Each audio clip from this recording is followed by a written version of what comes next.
My name is Kjerstin Hagen, and I am a special education teacher at BugONeyGeShig High School near Bena and Bemidji, Minnesota. Most of my students have either specific learning disabilities, are neurodivergent, have ADHD, or are on the spectrum, or have emotional behavioral difficulties.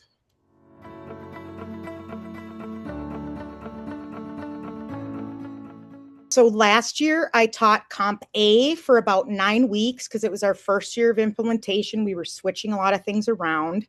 And then I did B1 Comp all year, and then C for about 9 weeks with 2 students. This year I teach Decoding C and Comp B1, B2 in a special education setting. We finally finished B1 Comp in November, and we are on lesson 12 in B2 today. So that's a big accomplishment.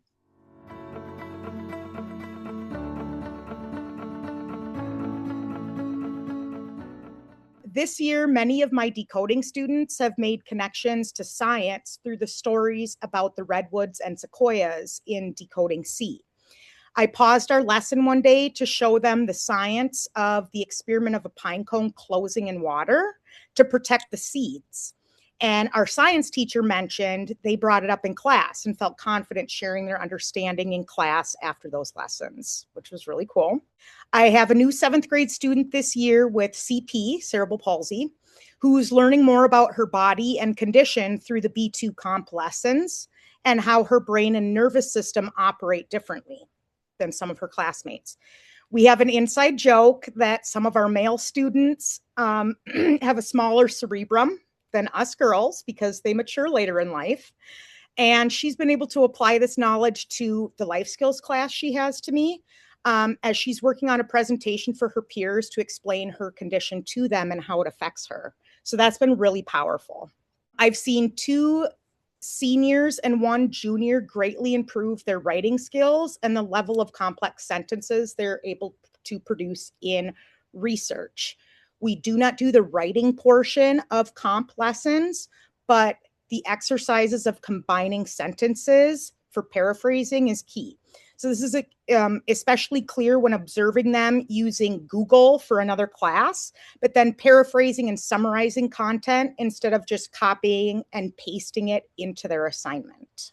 My one senior even told me during the writing instruction skill practice that he's seeing these skills and verbal reasoning show up in shop and math class when it comes to understanding how to comprehend written directions, like, for example, in Comp B2, like explaining top right, or horizontal versus vertical, like in auto class, bottom left end, etc. So he's connecting those dots, and I will just say he has come a very long way from being with me in 8th grade. So those are some really good, powerful examples.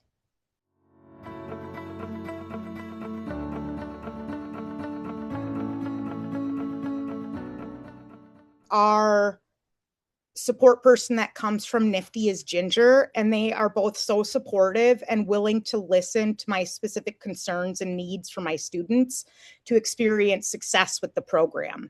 I'll also add that attending the NIFDI conference in Eugene 2 years ago was immensely helpful in understanding DI and how to implement the programs paired with the CHAMPS classroom management approach.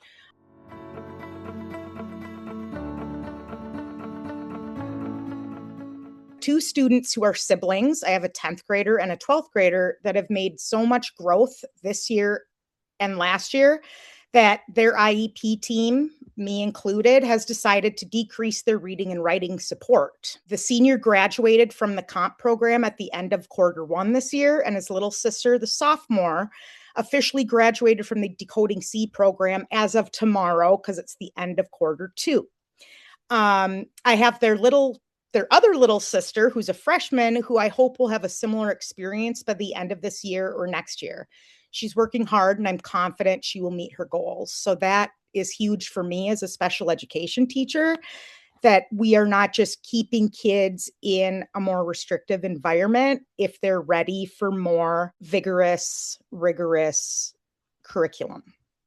Last year, mostly my 11th and 12th grade comp class, their MCA and MAP reading data dramatically increased for the kids that were there consistently and were following with me with fidelity. We have a lot of absence in our student population and transient families. But the kids that were there, they dramatically increased by like 10 to 15 points, which is huge as a teacher. I had to keep reminding them on the really tough days that even though the program was a different way of learning, their hard work was paying off. We could see it in their ability to raise their scores, but also in their self-esteem, to speak up more in gen ed classes, comprehend higher level assignments, and complete tasks more independently. 3 of these students went on to accompany me on the close-up trip to DC in the spring last year. And as we debriefed after their Indigenous Issues Platform projects with Congress members, they shared how they would have not been able, in their own words, they would have not been able to work with other Native students from across the country had they not had the comprehension and writing support from Comp B1.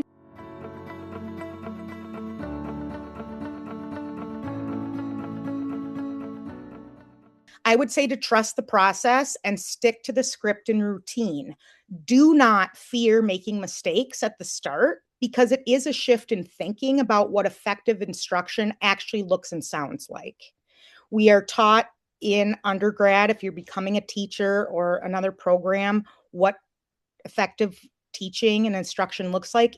It's a shift from that perspective. So the growing pains can be frustrating and difficult when first starting to implement, but reaching out for support or to observe coworkers running lessons can help them see how the program is supposed to work and what the payoffs are. Another piece that I kind of thought about was reviewing upcoming lessons to prepare for new skills is essential for getting the most out of these programs. And then the last piece is I cannot emphasize enough how CHAMPS refreshed my understanding of the power of an intentional learning environment. And I think new people to these programs really have to take this into account. It can be from where and what posters to use, structuring the program routine from bell to bell, adapting the FAT games and comp to be more engaging, how my students should be seated for the highest level of engagement as possible, and sticking with the teacher-student game for holding students accountable for their learning and celebrating well-deserved growth.